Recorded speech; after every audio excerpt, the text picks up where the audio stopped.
صباح الخير. ازاي تكشف الحمار وتعلم عليه؟ الحمار او الحمارة؟ يلا بينا نسمع الحكاية. لازم نعرف يا جماعة ان في هذا العالم للأسف الشديد في انواع كتيرة جدا من البشر سيئة، غصب عنك لازم تتعامل معهم، سواء جوه البيت في بعض الاوقات يعني، سواء بره البيت، سواء على السوشيال ميديا. منهم الاغبياء، منهم الحمقى، منهم الغيرانين الحاقدين، يعني انواع كتيرة جدا. انت لازم تعرف ازاي تتعامل معهم. انا يعني جات لي احلى فرصة النهارده. انا امبارح نزلت فيديو، خلاص الفيديو اللي انا عاملاه ده تحت دلوقتي، وقلت في اول الفيديو كلمة أنا صحيت الصبح وشربت كافي. يعني أنا شربت القهوة بتاعتي، أنا جايباها برضو معايا، يعني خلاص المفروض برضو إن أنا أشربها دلوقتي. فطبعا كمية من يعني الحمقى كانوا كاتبين في الكومنتس. انا حتى لما قريتها في الاول انا ما انتبهتش، يعني انا يعني ايه، خلاص انا نشرت، عملت ابلود للفيديو، بعد كده خلاص ما حاولت بقى ان انا اشوف مثلا مسجز، حاولت ان انا اعمل حاجه تانية. لكن انا استغربت ان في كذا احمق وحمقاء كانوا بيعلقوا على نطقي او الاوسشبراخه بتاعتي للقهوه. اوكي، ان انا قلت كافي او كافيه. اوكي، فاحنا النهارده يعني هناخد عينتين. اوكي، الحمار والحماره. اوكي، هذه الاستاذه داليا تقريبا هي واحده ست، انا I'm not sure about that. والتاني هذا الاستاذ العظيم. اوكي، الاثنين دول لاقياهم عمالين مش بس يكتبوا كومنتس، لا ده الناس تعلق عليهم وهم كمان ايه، يكملوا يكملوا يكملوا اهانات واحتقار وكل حاجه. لما تشوف حد احمق، حد غبي زي الاثنين اللي انا حطيتهم دول دلوقتي، او حتى اي حد، اوكي، تستنى، تهدى. لازم يكون عندك في اللحظه دي ثبات انفعالي عالي جدا، تسيبهم يهبدوا، قولوا اللي هم عايزين يقولوا، ولكن بحدود. خلي بالك، يعني مثلا ما تسيبهمش مثلا ايام ولا كلام زي ده، ولكن ايه، يعني مثلا موقف او حاجه، سيبهم يقولوا اللي هم عايزينه. وبعد كده خلال الوقت ده لازم انت تدبر دليل. اول حاجه تمسك عليهم الكلام اللي هم قالوه. اوكي، تسجله، شوف مثلا كاميرا او حاجه مسجلاه، تسجله انت بنفسك بالموبايل بتاعك، او حتى صوت، او حتى شهود معاك، وات ايفر. وبعد كده، بعد ما تجيب الدليل بتاعك، بعد ما تجيب الحجه بتاعتك المنطقيه اللي مش ممكن ابدا حد يدحضها قدام كل الناس، تفضحهم. انا اللي بقول لكم كده يا جماعه، هو ده الصح، هو ده الصح في التعامل مع هذه الكائنات.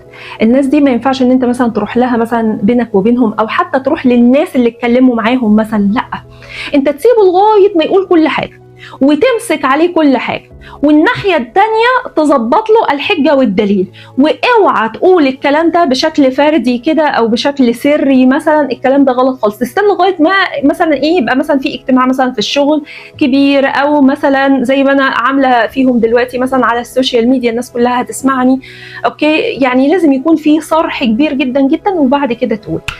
احترامي طبعا للاساتذه الحمار والحماره وما شابههم اللي كانوا موجودين في الكومنتس اللي هم بيتكلموا، لو بس رفعوا عينيهم بس على اول بروفايل، لان انا كاتبه ده بين بوست تقريبا في كل السوشيال ميديا بتاعتي، اني انا المانيه. اوكي، انا بس بتكلم عربي معاكم حرفيا، يعني طول النهار انا بتكلم عربي، بس لما بفتح الموبايل بتاعي معاكم سواء السوشيال ميديا او حتى الرد او المسجز، على طول انا بتكلم الماني قولا واحدا. حتى في الشغل عندي كلهم المان، حتى اللي من جنسيات تانية مش عرب او مش مصريين بيتكلموا كلهم الماني. اللغه المشتركه ما بيني وما بينهم الماني. انا درست بالانجلش، برضو درست بالانجلش واعرف اتكلم انجلش. ففي حاجه اسمها الاوسشبراخه اللي هي طريقه النطق. اوكي، هم طبعا متعودين على اليوكي، متعودين على الانجليزي مثلا. اوكي، فهم بيقولوا كوفي، انا شربت الكوفي مثلا بتاعي. لكن بالالماني حاجه تانية خالص اسمها كافيه. Ich habe meinen Kaffee getrunken، يعني انا شربت القهوه بتاعتي. اوكي، ما بنقولهاش كوفي. فطبعا عشان دول يعني ايه، ده اخرهم وده حدودهم، يعني مش عارفه بصراحه اوصفهم بايه غير ان هم يعني يلا. المهم، كائنات احنا للاسف بنتعامل معاها وغصب عننا ان احنا لازم نتعامل معاها للاسف الشديد.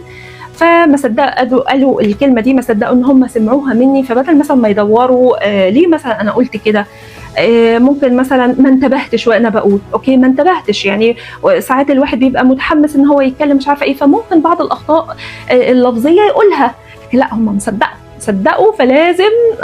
ده طبعا يعني دليل كبير جدا على غيرة، حقد، غل، حاجات كتيرة جدا احنا مش حابين ان احنا نتكلم فيها، بس انتوا فاهمين كويس قوي نفسيات الناس دي، وانا قلت لكم دلوقتي ازاي انتم تتعاملوا معاهم. طيب نيجي دلوقتي على الناحية التانية. انا بصراحة حصلت لي تقريبا نفس الموقف ده، بس عشان اوريكم ايه الفرق ما بين الحمار والحمارة، اللي هم حاقدين، اللي هم حمقى حرفيا، ودول اسهل ناس تعرف تخبطهم.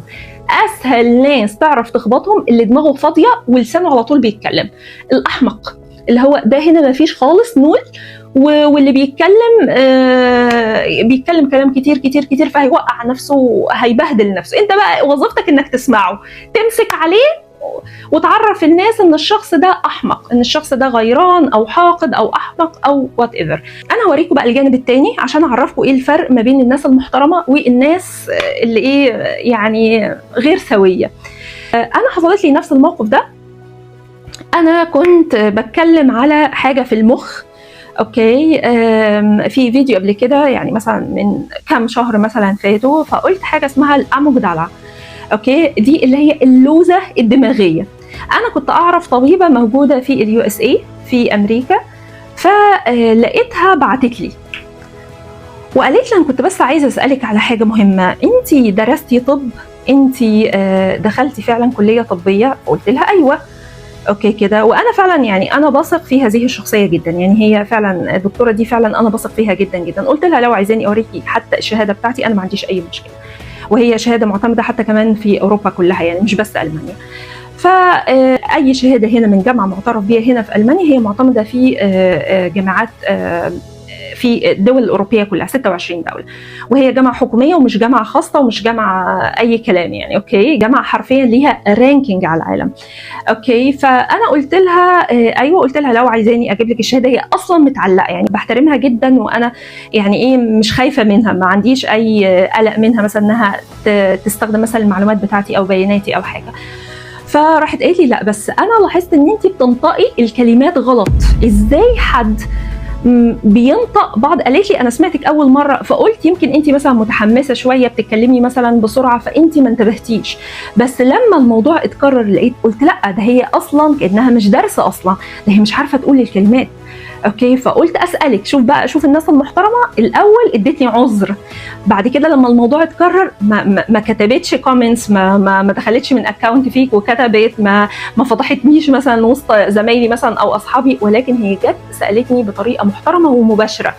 فرحت قلت لها انا المانيه، انا درست بالالماني، لو انت عندك ترانسليتور كده شوفي كده اموجدالا اللي هي اللوزه الدماغيه، اوكي، دي النقطه اللي كانت بتكلمني فيها. انا قلت يعني نطقتها اموجدالا وده اموجدالا، اوكي، هي اسمها اميجدالا بالانجلش اللي هي بالعربي اللوزه الدماغيه.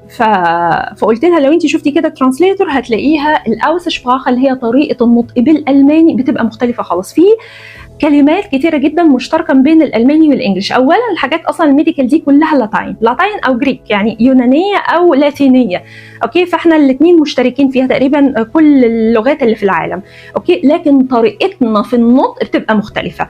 وفي بقى كلمات تانية زي الكافيه ده اللي أنا قلت عليه، دي بتبقى كلمات عامية بس برضو مشتركة في لغات كتيرة زي تاكسي على سبيل المثال. لكن الألمان يعني كألمانيا بينطقوها نطق غلط، حتى جوه ألمانيا على فكرة بينطقوا الكلمة على حسب المنطقة، يعني هامبورغ مثلا على سبيل المثال المنطقة الشمالية بتقول عليها هامبويش، ما بتقولش عليها هامبورغ، بتقول عليها هامبويش. اللي تحت على طول المنطقة الوسطانية على طول يقولوا عليها هامبورغ.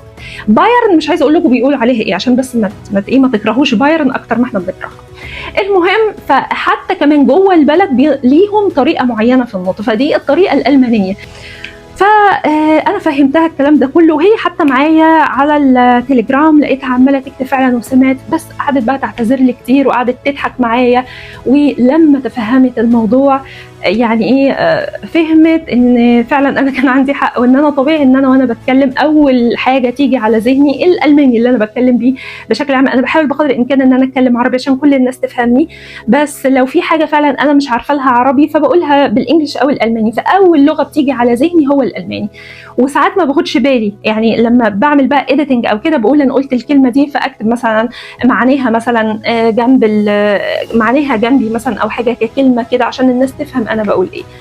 فاحنا يا جماعه ادينا عرفنا الحمقى، اوعى تكون احمق، اوعي تكوني حمقاء، هتخسروا في شغلكم، هتخسروا علاقاتكم. لازم لسانكم يبقى اقل، مخكم بيشتغل اكتر من لسانكم، يعني اللسان يشتغل اقل من المخ. افكر كتير، احلل، اشوف الشخص ده واكون محترمه برضه، يعني برضه اكون محترمه. لا ربما الشخص ده يكون عنده حاجه انا ما اعرفهاش، فانا كده بلبس نفسي في الحيط. لازم افهم الشخص ده قال الكلمه دي ليه، هل هو متوتر، هل هو عنده لغه تانية، هل هو قصدها ان هو يقول حاجه زي كده، هل هو مش واخد باله، ولا هل هو جاهل. يعني لازم نعرف الاول للاخر علشان ما نحطش نفسنا في موقف سيء زي هذا الكائن وهذه الكائنة مرة تانية. وبس كده، خلي بالكم يا جماعة، وحاولوا ان انتوا تاخدوا حقكم على قد ما تقدروا. والاشخاص اللي بيحاولوا يعلموا عليكم خصوصا في الشغل لازم توقفوهم عند حدهم، وزي ما انا قلت كده بمنتهى البساطة بمنتهى الهدوء، تستنى لغاية ما كل الناس تتجمع وبعد كده تروح قايل قد ايه هم اغبياء وحمقى وحاقدين عليك بس، وخلي الناس بقى ايه تضحك عليهم. صباح الفل.